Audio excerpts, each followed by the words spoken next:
नमस्कार दोस्तों, मैं श्रुति मिश्रा हर बार आपसे एक विशेष टॉपिक पे बात करने का प्रयास करती हूँ और इस वक्त हम सबके ज़हन में या यूँ कहें कि कानों में एक आवाज़ सुनाई दे रही है और वो आवाज़ है मॉक ड्रिल।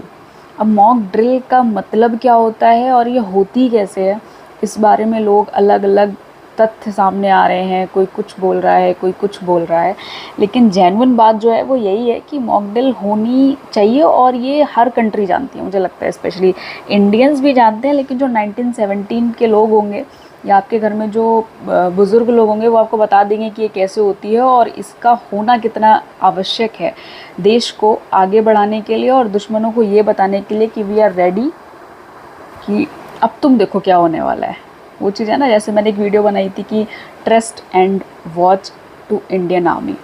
हमें सिर्फ हमारे देश के सैनिकों पे विश्वास रखना है और वेट करना है, जो होगा दुनिया देख लेगी उसको, जो भी होने वाला होगा। तो मॉक ड्रिल के बारे में मैं आपको इतना ही बोलूँगी कि ये एक तरह से एक प्रिपरेशन होती है इंडियन आर्मी की, और स्पेशली डिफेंस जहाँ की भी हो, चाहे वो इंडिया की हो या यूएस की हो या यूरोप की हो या किसी भी कंट्री की हो, तो वो हमेशा अपनी एक प्रिपरेशन करते हैं। और प्रिपरेशन सिर्फ इंडियन आर्मी में या बटालियन में या सिर्फ एक किसी कैंट में नहीं होती। प्रिपरेशन का मतलब है कि वो चीज़ हमारी सोसाइटी और हमारे समाज को भी पता होनी चाहिए कि हम प्रिपरेशन करते कैसे हैं, और अगर ऐसा कुछ भी इशू आता है तो उससे हमारी सोसाइटी को या हमारे जो समाज के लोग हैं उनको कैसे बचने की ज़रूरत है।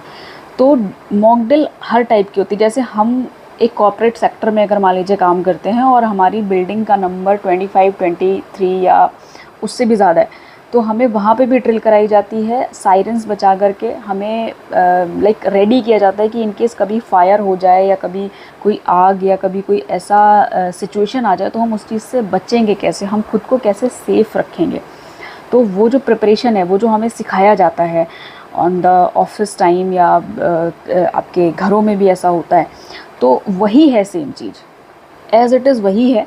तो हमें इस बार ये हवाई हमलों के ज़रिए मॉक ड्रिल कराई जाएगी और उस तरह से हमें समझ में आएगा कि अगर कोई भी हवाई हमला हो रहा है तो उस तरह से हमें खुद को कैसे कवर करना है, हमें हमारे घर के बच्चों को कैसे कवर करना है और हमें हमारे घरों को कैसे कवर करना है। 1970 में ऐसा भी हुआ था कि जब हमारे घर थे तो उनकी खिड़कियां ना, घरों की खिड़कियां ब्लैक रंग से रंग दी जाती थी ताकि किसी भी दुश्मन को कोई भी सोसाइटी या कोई भी समुदाय दिखाई ना दे जिस पर वो अटैक कर पाएँ। तो ये एक कहीं ना कहीं पॉजिटिव समझ में आता है गवर्नमेंट की साइड से, क्योंकि इतना बड़ा डिसीज़न लेना। और ये एक और बात मैं इसमें बोलूँगी कि ये हर जगह पे नहीं होगा, सो प्लीज़ पैनिक मत हो। ये किसी भी एक ऐसा नहीं है कि कोई एक एरिया चुन लिया गया है वहाँ पे होने वाला है, या ये नहीं चुना गया तो यहाँ पे नहीं होगा। तो ये पूरी कंट्री के लिए स्पेशली बोला गया, बट ये कुछ राज्यों में होगा, कुछ स्टेट में होगा जहाँ पे दुश्मन के अटैक करने की पॉसिबिलिटी ज़्यादा है और जहाँ पे हम ड्रिल आसानी से करा सकते हैं। ठीक है, तो हमें बस सेफ़ रहना है और हमें समझ में आना चाहिए कि ड्रिल हो रही है, कोई वॉर नहीं हो रहा अभी। ठीक है, और फेक न्यूज़ से बचो स्पेशली यार। मतलब मैंने व्हाट्सएप के मैसेजेस कुछ लोगों के देखे, कुछ लोगों ने बोल दिया कि पूरा देश बंद हो जाएगा, पूरे देश में युद्ध होने वाला है। ऐसा कुछ भी नहीं है। अगर ऐसा कुछ भी होगा देन इंडियन गवर्नमेंट आपको बताएगी, आपके आसपास के पुलिस अधिकारी आपको बताएंगे, आपकी डिफेंस आपको बताएगी, आपके पढ़े लिखे लोग आपको सही बात बताएंगे।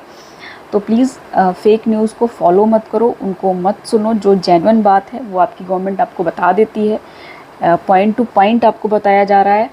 और स्पेशली यही है कि हमें बस प्रिपेयर रहना है और प्रे करनी है कि इंडिया जो भी करे एकदम सटीक और सही होना चाहिए और हमारी जीत होनी चाहिए। और जो हुआ है भारत पाकिस्तान ने, और इस वक्त जिस तरह के बयान पाकिस्तान दे रहा है, तो ये मॉक ड्रिल होना और वॉर होना तो बहुत लगता है कि बहुत ज़रूरी है। तो बस हमें वेट करना है और इंडिया गवर्नमेंट का साथ देना है, बिकॉज ऑफ गवर्नमेंट जो भी करेगी बेहतर करेगी हमारे लिए। So thank you so much.